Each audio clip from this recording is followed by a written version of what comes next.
Ang pagbabago ng pananaw. Mga lobo at lola ng Pilipinas na nabigla sa 5 minutong pagdating sa Shanghai. Ano ba yan? Anong kaguluhan ito? Sigaw ng isang lolo-lolo na may baston, nanginginig ang kamay, na nakahawak sa kanyang cellphone. Sa arrival lobby ng Shanghai Pudong International Airport, ang lugar ay agad na natahimik at ang mga mata ng lahat ay nakatuon sa kanya. Ang biyahe na ito patungo sa China, isang bansa na binansagan nilang mapanganib na silangan, ay sa pilitang isinagawa ng 18 lolo at lola mga may-ari ng negosyo at lupain sa Pilipinas sa gitna ng matinding pagtutol ng kanilang mga pamilya. Ang kanilang average asset ay umabot sa 5 bilyong piso at sila ang pilar ng lipunan ng Manila. 5 minuto pa lang matapos tumapak sa lupa ng China, bakit napuno ng gulo at pagkabigla ang paliparan? At bakit sila kailangang tumawag agad ng emergency sa kanilang pamilya sa Pilipinas? Ito ay isang talaan ng matinding pagkabigla at inspirasyon. Ang pagbabago sa pananaw sa buhay ng 18 matatanda na nabuhay sa isang saradong mundo na nahumaling sa simpleng pamumuhay ng mga Tsino. Ang katotohanan sa likod ng kaguluhan sa paliparan na binantayan ng buong mundo ay isisiwalat ngayon.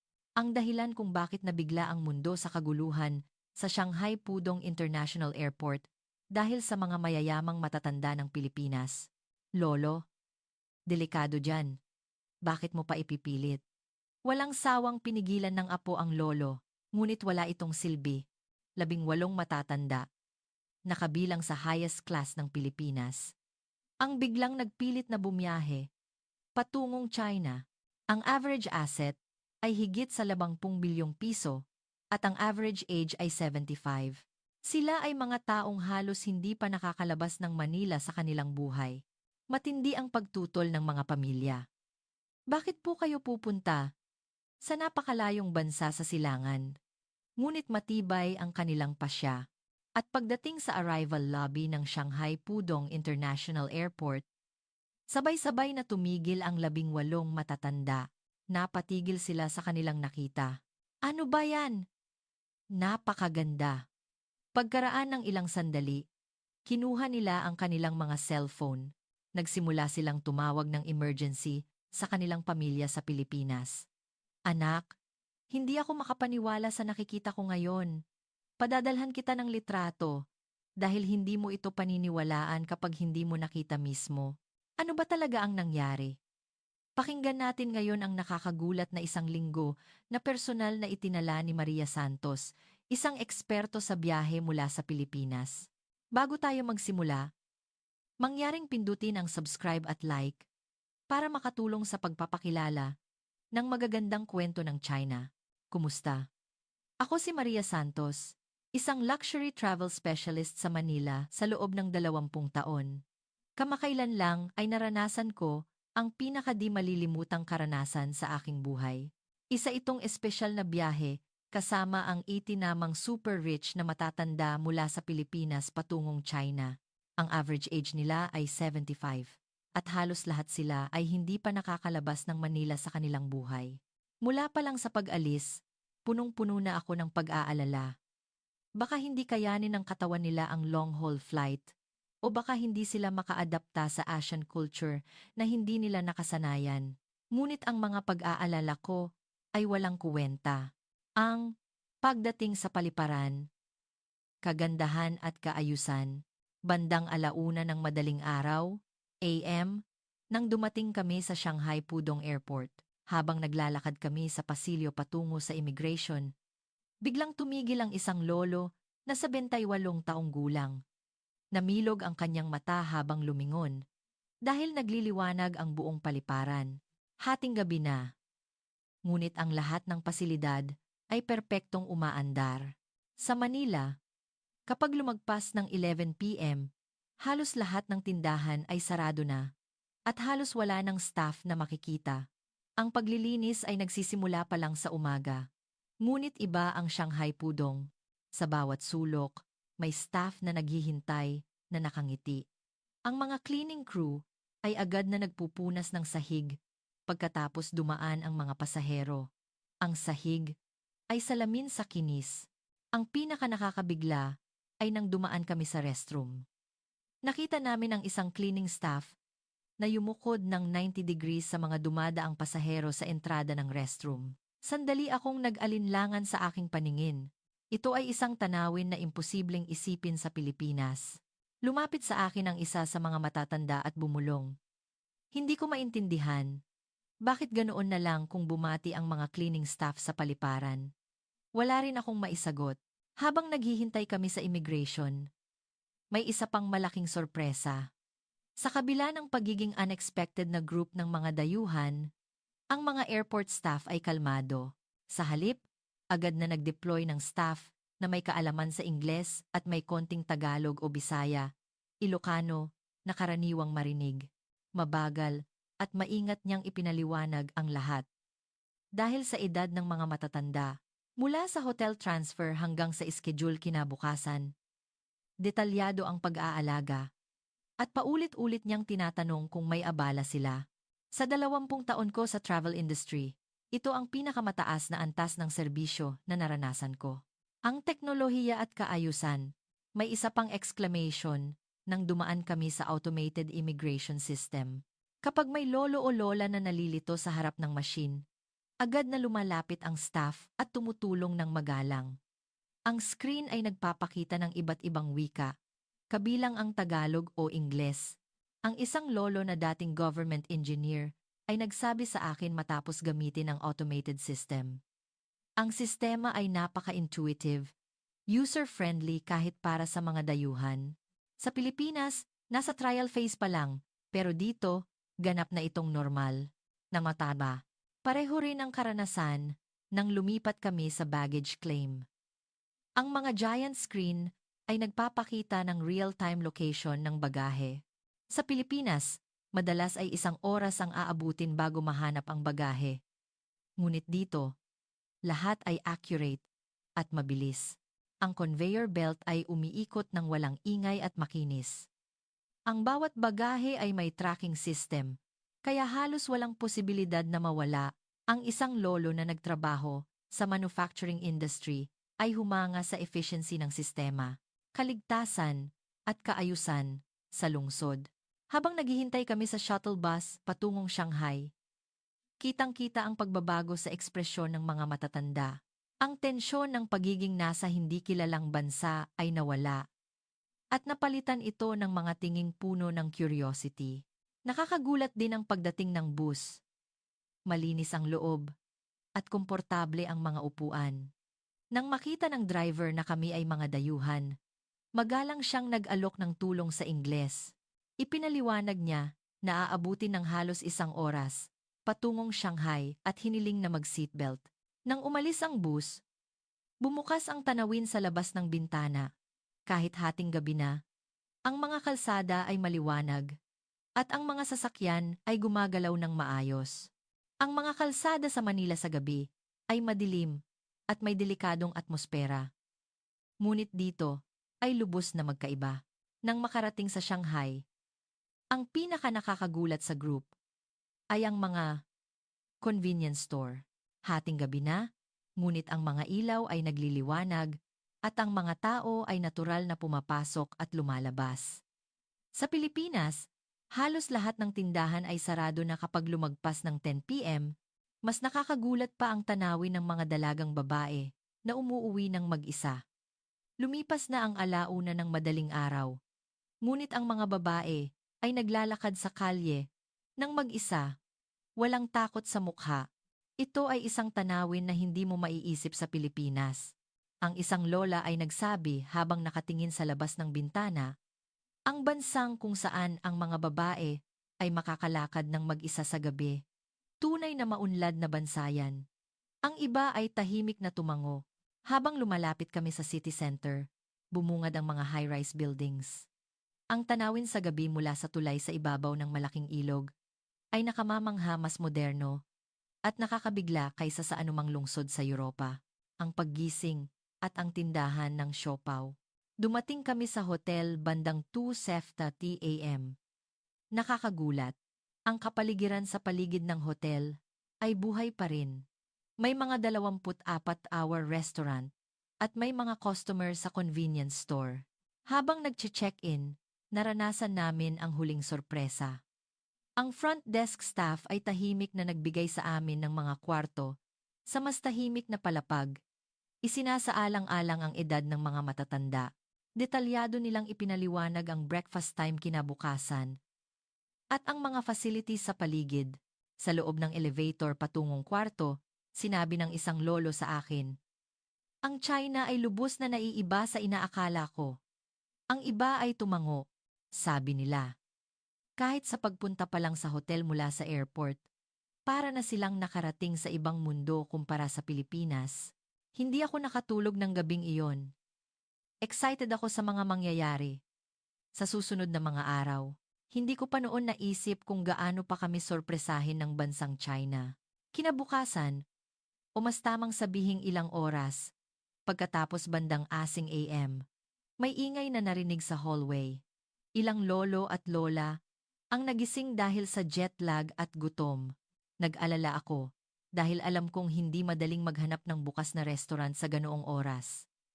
Sa Manila, napakahirap maghanap ng kainan bago mag 8 a.m. Nang tanungin ko ang front desk, nakangiti ang staff na sumagot. May 14-hour tindahan ng siopaw at jiaozi. Dumpling di dyan lang po sa tabi, sa katabing gusali. Nagulat ako sa ideya na may makakainan ng ganoong kaaga. Sumama ako sa 7 matatanda patungo sa tindahan. Ang kalye ay buhay na ng mga tao. Mga employee na papasok sa trabaho. Mga jogger at mga taong lumalabas sa convenience store. Ang Manila ay tahimik pa sa ganoong oras. Ngunit ang Shanghai ay nagsimula na ang araw. Pagpasok namin sa tindahan, mainit ang simoy ng hangin. May ilang customer na kumakain na.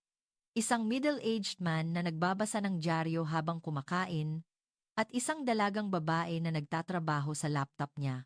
Ang karanasan sa pagkain, namilog ang mata ng lolo, na dating banker, nang makita ang menu. Napakamura ng presyo. Isang baozi ay mga ₱200. Let's use the actual price logic from the original. Very cheap o mga 10,000 taling pita RMB. Para sa isang meal, kung i-convert sa presyo sa Pilipinas, hindi ka panipaniwala ang mura. Ang server ay hindi man lang nagulat na makita kami, mga dayuhan. Ipinaliwanag niya ang menu sa Ingles at nagsuggest ng mga pagkaing madaling kainin ng mga matatanda. Sabi niya, maaari ring mild ang lasa para sa mga hindi gusto ng spicy. Ang bilis ng serbisyo ay nakakagulat. 5 minuto pa lang, nakahanda na ang lahat ng order sa mesa. Baozi, lamian noodle soup, jiaozi, at iba pa. Ang mga matatanda ay curious at medyo nag-aalala sa una nilang pagkain ng Chinese food. Ang pinaka-nakakagulat ay ang baozi. Sinubukan ng isang lolo na kumagat at sumaya ang kanyang mukha.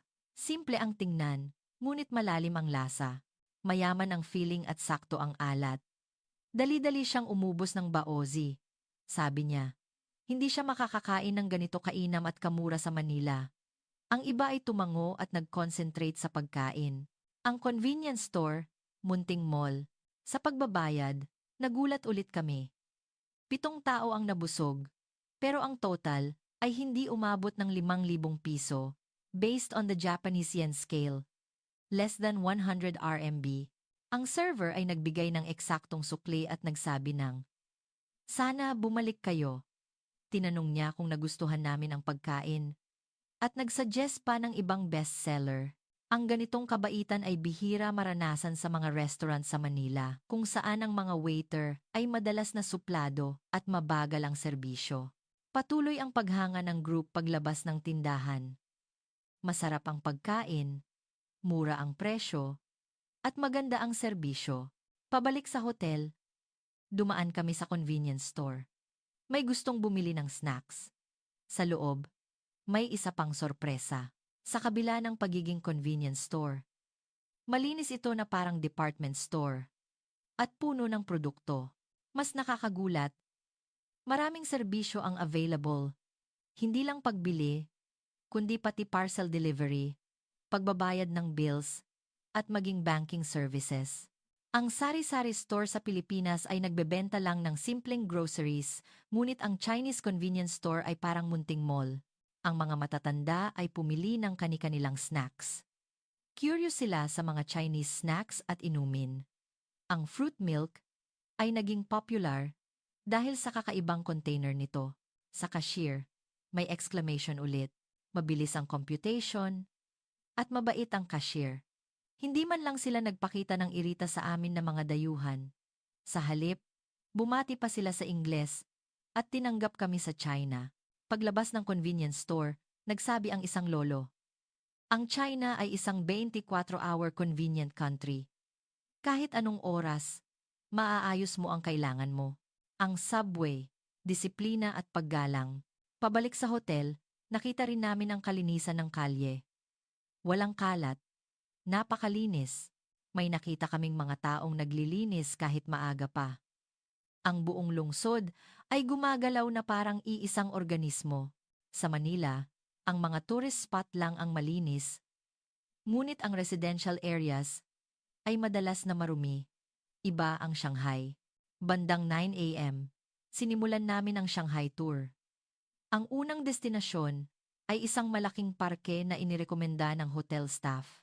Sabi niya, ito ang pinakamagandang lugar para makita ang everyday life ng mga Chinese citizen. Ang paggamit ng subway ay isa ring bagong karanasan para sa mga matatanda. Halos lahat sila ay kotse lang ang ginamit sa kanilang buhay. Pagpasok sa subway station, nagulat ang group, napakalinis ng loob ng station. Ang sahig ay makintab at walang gasgas ang dingding. Lubos na naiiba sa madilim at luma na subway ng Manila. Sumakay kami sa escalator. Pababa sa platform. Ang mga pasilidad sa ilalim ng lupa ay perpektong inayos. Pagdating sa platform, hindi gaanong maraming tao dahil tapos na ang rush hour. Ngunit ang hitsura ng mga tao roon ay nakakagulat. Lahat sila ay maayos na pumipila. Sinusunod nila ang floor markings at pumila ng dalawang hanay. Humanga ang mga matatanda sa electronic display board. Ipinapakita nito ng eksakto kung anong minuto darating ang susunod na train. Saktong-sakto hanggang sa unit ng minuto. Ang lolo na dating railway engineer ay nagsuri ng kanyang relo. Eksaktong sa oras na iyon, dumating ang train, ang paggalang sa publiko. Nang dumating ang subway, ang kilos ng mga tao ay mas nakakagulat. Nang bumukas ang pinto, agad na lumayo sa gilid ang lahat upang magbigay daan sa mga pasaherong bababa. Matapos makababa ang lahat, maayos silang sumakay. Walang nagtutulakan o nagsisiksikan.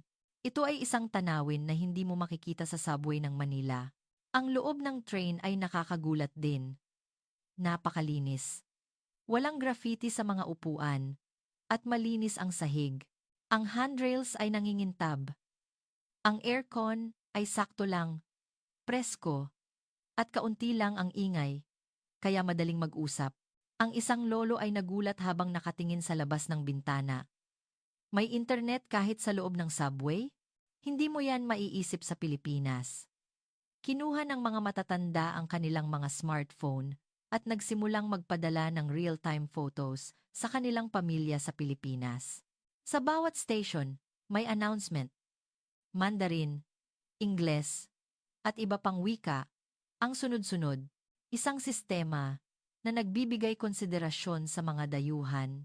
Pagkaraan ng ilang station, may sumakay na buntis na babae. Iyon ang pinakanakakagulat na sandali. Halos sabay na tumayo ang dalawang binatang lalaki at nagbigay ng upuan. Nakita pa namin silang nagpilitan kung sino ang uupo. Nagpasalamat ang buntis. At umupo. Ang dalawa ay pinili na tumayo. Namula ang mata ng lolo na 78 taong gulang nang makita ang eksenang ito. Sabi niya, hindi yan mangyayari sa Pilipinas. Sa halip, baka mag-away pa dahil sa upuan. Naramdaman niya kung gaano kalalim ang paggalang ng mga Chinese youth. Ang atmosfera sa loob ng train ay espesyal. Ang mga nag-uusap ay mahinahon ang boses. Karamihan ay tahimik na nakatingin sa smartphone o nagbabasa ng libro.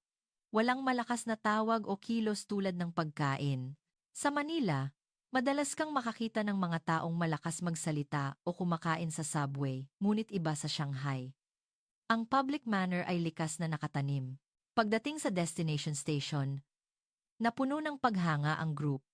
Sabi nila, ang subway ay hindi lang transportation, kundi isang espasyo na nagpapakita ng civic consciousness ng mga citizen.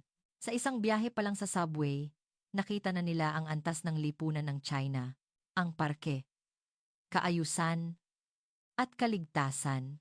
Paglabas namin sa lupa, ang tanawin ng ilog sa harap namin ay nagpahiyaw sa group. Ang malawak na ilog, ang parke sa magkabilang gilid, at ang mga building sa malayo ay kahanga-hanga. Pagpasok sa parke, mas nakakagulat ang tanawin. Maraming citizen ang nagsasanay, nag-exercise, mga jogger, mga cyclist, at iba pa. Nakakapagtaka na ang ganito karaming tao ay nag-exercise kahit na weekday at umaga. Mas nakakagulat ang mga public fitness equipment. May mga equipment na naka-install sa gilid ng ilog at ginagamit ng mga citizen. Nagulat ang mga matatanda nang makita ang sign na nagsasabing libre itong gamitin. Sa Pilipinas, kailangan mong magbayad para mag-gym kung gusto mong mag-exercise, ngunit dito ay libre. Lubos na naiiba ang konsepto ng public facilities. Ang civic consciousness. May isang lolo, 72 years old, na gumagamit ng equipment na nagsabi, nag-exercise ako dito tuwing umaga. Nakipag-usap ang isa sa aming group sa kanya sa pamamagitan ng gestures at konting Ingles. Kahit hindi sila masyadong nagkaintindihan sa wika, naramdaman namin ang kabaitan ng Chinese sa mga dayuhan sa pamamagitan ng mainit na ngiti at magalang na asal. Habang naglalakad sa cycling road, nakakita kami ng isa pang kultura, ang sistema ng shared bike.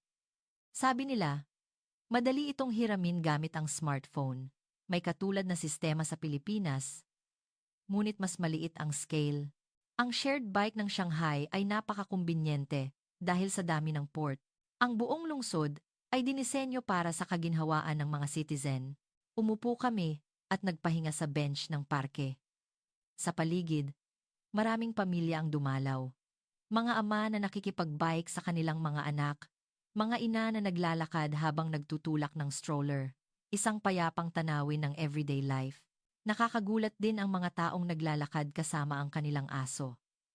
Lahat sila ay may tali at may dala na bag para sa tae ng aso.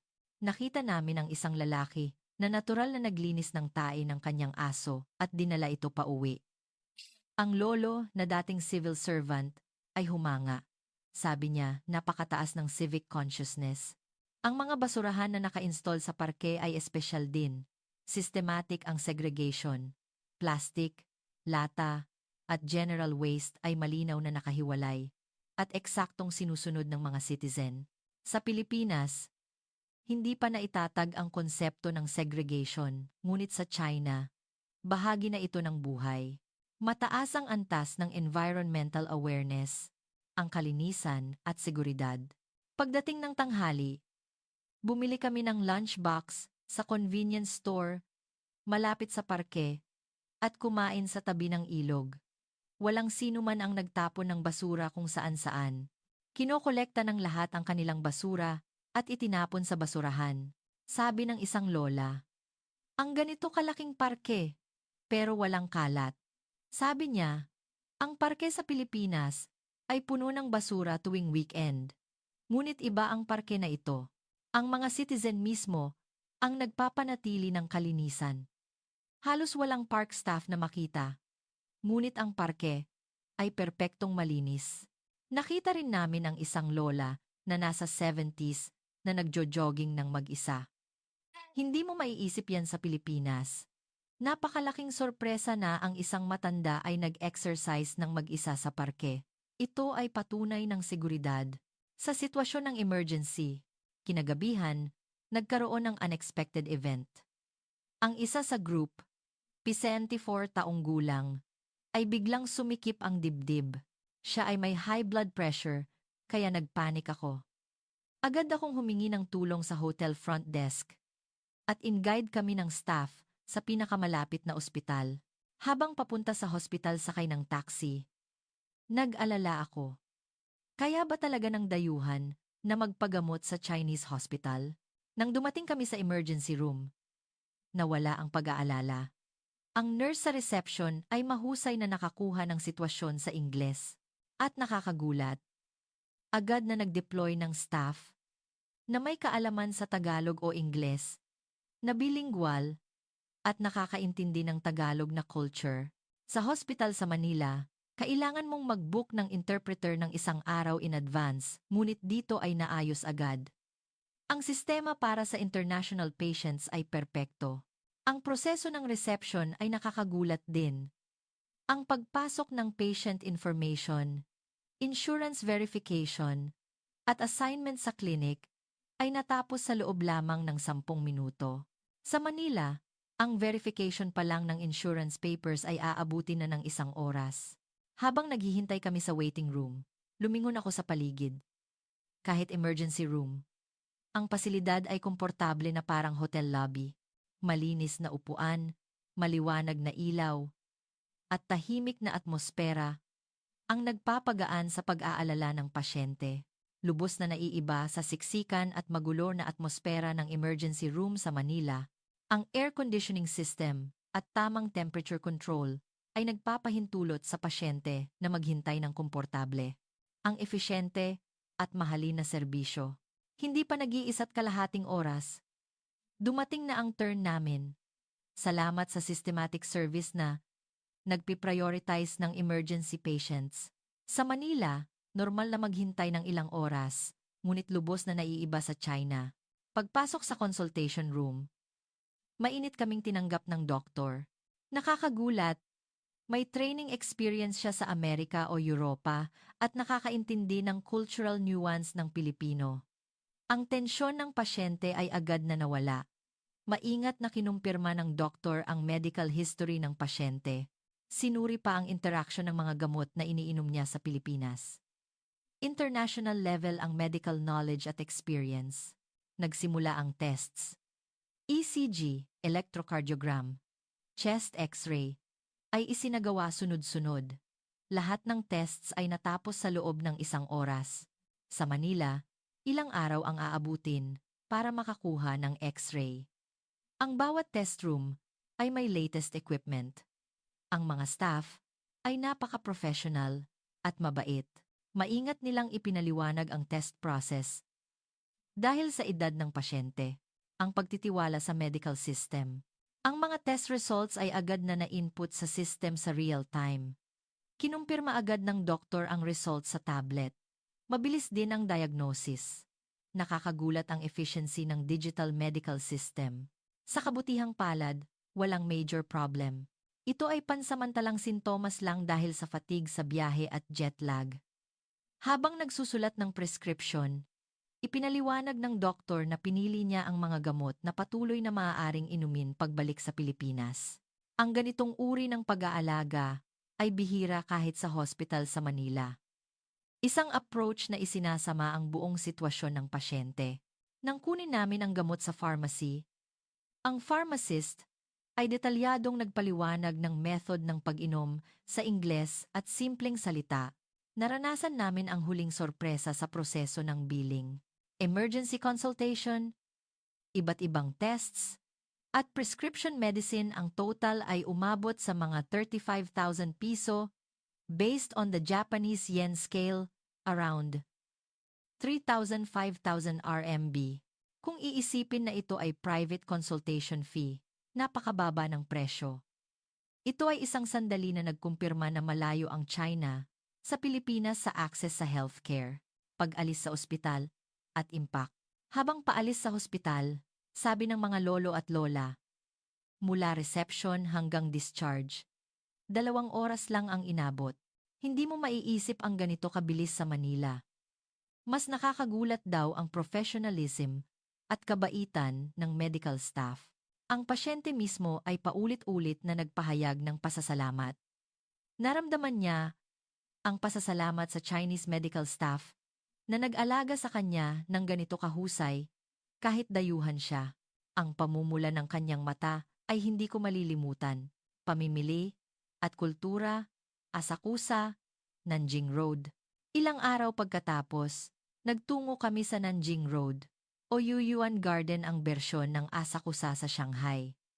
Gusto ng mga matatanda na mamili at gusto kong ipakita ang commercial culture ng China. Pagbaba namin sa subway station at lumabas sa kalye, naramdaman namin ang buhay na atmosfera. Mas masikip dahil weekend. May mga souvenir shop, traditional clothing at goods shop na nakahanay. Nagliwanag ang mata ng mga matatanda. Unang nagtungo ang mga lola sa cosmetic section. Narinig na nila ang reputation ng Chinese o internationally available cosmetics. Pagpasok sa tindahan, tinanggap kami ng staff sa Ingles. Maraming tester na available. Curiously na sinubukan ng mga matatanda ang mga produkto. Mabait na nagpaliwanag ang staff. Nagsuggest sila ng mga produktong angkop sa skin type at tinuro ang tamang paggamit. Ipinakita pa nila ang pag-aalala na hanapin ang mga produktong angkop sa balat ng matatanda. Ang isang lola ay bumili ng maraming produkto, hindi lang para sa sarili, kundi pati regalo para sa anak, manugang, at mga kaibigan. Masaya siya dahil mura at maganda ang kalidad. Sabi niya, doble ang presyo ng katulad na produkto sa Pilipinas.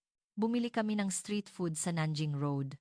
Humanga ang mga matatanda na first time kumain ng tanghulo, candied fruit on a stick, at xiaolongbao, soup dumplings. Matamis at mainit ang tanghulo na nagustuhan nila. Nagtaka rin sila sa xiaolongbao kung paano nanatili ang soup sa loob. Na-enjoy nila ang unique na street food culture ng China. Pumasok kami sa isang souvenir shop. Ang mga traditional Chinese product ay naka-arrange sa modernong paraan. May mga Chinese dolls, silk, calligraphy-themed t-shirts, at iba pa. Pumili ang mga matatanda ng mga regalo na uuwi sa bahay.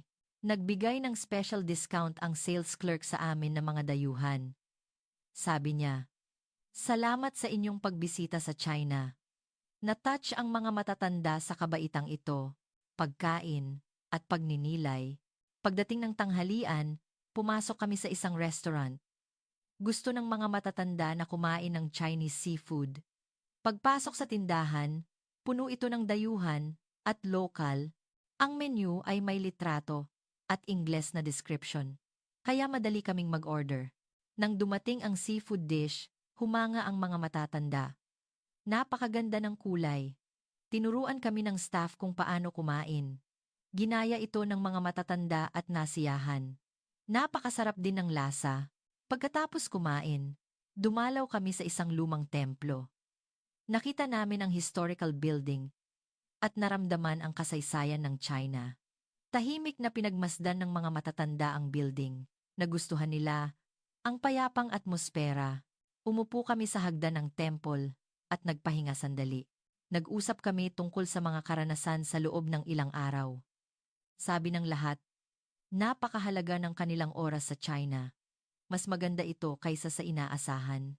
Sabi ng isang lolo. Hindi ko talaga kilala ang China, pero ngayon, isa na ito sa paborito kong bansa. Ang iba ay tumango. Sabi nila, gusto nilang bumalik at manatili ng mas matagal. Ang huling araw at pamamaalam, dumating ang huling umaga. Maaga nang nagising ang mga matatanda at naghilamon. Kailangan na naming pumunta sa airport sa hapon. Tahimik ang lahat habang nag-aalmusal. Halata ang lungkot. Bago umalis sa hotel, nag-group picture kami sa lobby. Ang atmosfera sa bus patungong airport ay lubos na naiiba sa unang pagdating. Sa halip na kaba, punong-puno ito ng lungkot at panghihinayang. Sinubukan ng mga matatanda na maalala ang huling tingin ng Shanghai na dumadaan sa labas ng bintana. Sabi ng isang lola ng mahina, kailangan kong bumalik sa loob ng isang taon. Sumang-ayon ang iba. Sabi nila, gusto nilang manatili ng mas matagal sa susunod. Dumating kami sa Shanghai Pudong Airport. Ang lugar kung saan sila unang tumapak 1 linggo na ang nakalipas. Ngunit ang puso ng mga matatanda ay lubos ng nagbago. Sa halip na kaba at pag-asa, punong-puno ito ng panghihinayang at pagmamahal. Ang huling pamimili at impact. Nagkaroon kami ng huling pamimili sa duty-free. Bumili sila ng mga regalo para sa mga kaibigan at pamilya sa Pilipinas. Iba't ibang produkto, mula sa Chinese snacks hanggang sa cosmetics. Naglakad sila sa duty-free sa loob ng 2 oras. Ang isang lolo ay bumili ng box ng Chinese instant noodles.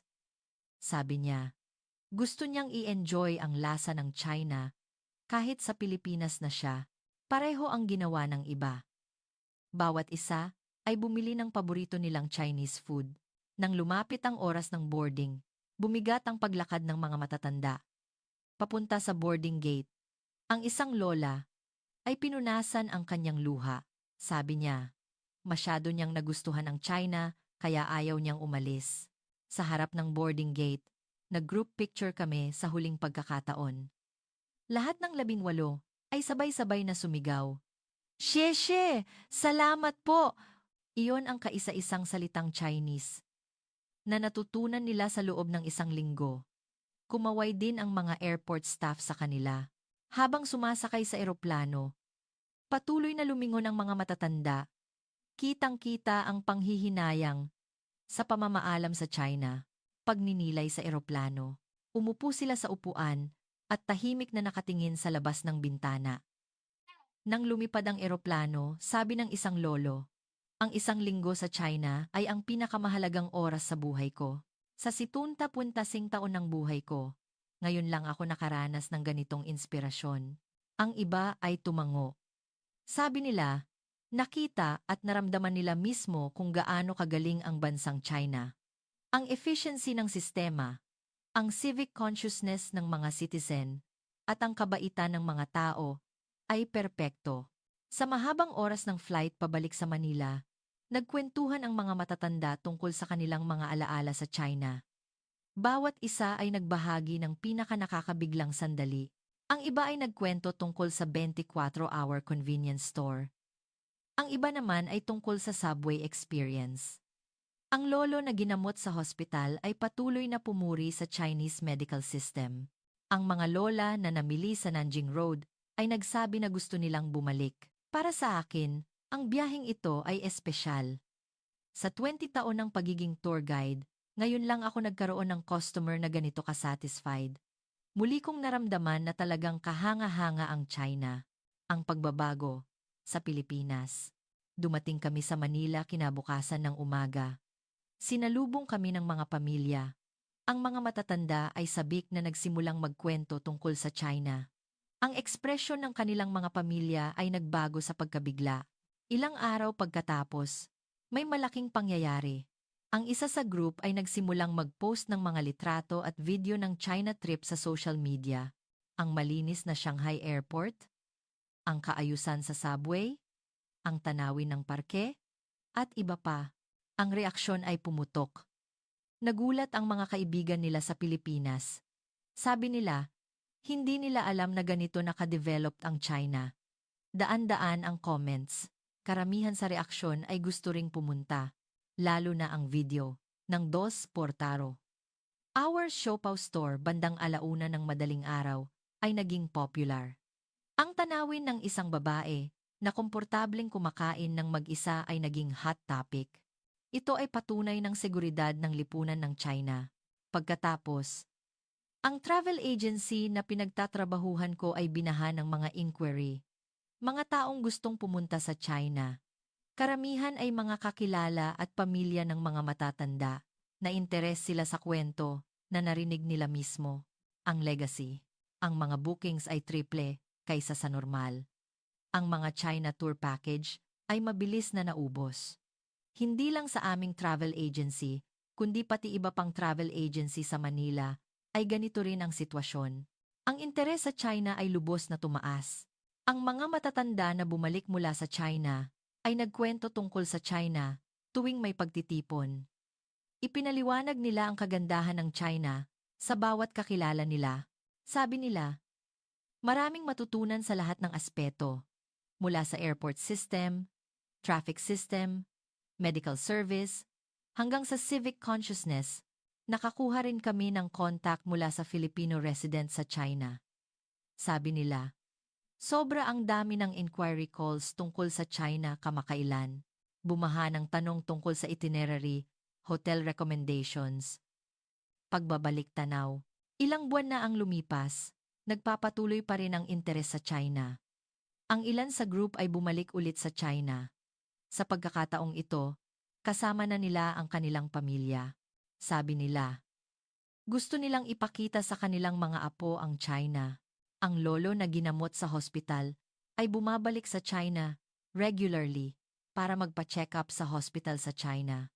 Sabi niya, nagtiwala siya sa Chinese medical staff. Ang mga lola na namili sa Nanjing Road ay nag-order ng Chinese product online. Patuloy silang bumibili ng Chinese cosmetics at food. Sinesuggest din nila ito sa kanilang mga kaibigan. Ako rin. Dahil sa kaganapang ito, nag-develop ako ng China-focused travel product, hindi lang tourism, kundi program na nagpapa-experience ng everyday life ng mga lokal. Maraming nagpapakita ng interes. Ang China ay hindi na isang banyagang bansa para sa mga Filipino. Ito ay naging isang bansang gustong tularan, isang bansang gustong puntahan, lalo na para sa elderly generation. Ang China ay naging isang espesyal na lugar na nagbibigay ng pagkabigla at inspirasyon. Ang biyaheng iyon ay nagbigay din ng malaking epekto sa buhay ko. Nakilala ko ng husto ang bansang China at nakapagpakilala ako ng totoong mukha ng China sa maraming tao. Ito ang pinakamakahulugang karanasan sa 20 taon ko sa travel industry. Ang huling message. Nakikipag-ugnayan pa rin ako sa mga matatanda na kasama ko noon. Sabi ng lahat, hindi nagbabago ang pagmamahal nila sa China. Sabi nila, gusto nilang bumalik at makaranas ng mas maraming bagay. Nalaman ko na ang isang maliit na biyahe ay kayang gumawa ng ganito kalaking pagbabago. Ang kapangyarihan ng China ay hindi lang economic development. Ito ay ang efficiency ng sistema, ang civic consciousness ng mga citizen, at higit sa lahat, ang mainit na puso ng mga tao. Gusto kong ipakilala ang China sa mas marami pang Filipino. Gusto kong ipaabot kung gaano kaganda ang mukha ng China na nakita at naramdaman mismo. Gusto kong maging isang maliit na tulay sa pagitan ng China at Pilipinas. Hanggang dito na lang ang kwento ngayon. Kumusta ang kwento ng China na nakita ng mga lolo at lola ng Manila? Mangyaring mag-iwan ng comments ng suporta para sa mga bida ng kwento. Ito ay mula sa Inspiration Station. Kung nagustuhan niyo ang kwento, pindutin ang like at subscribe. Salamat sa panonood.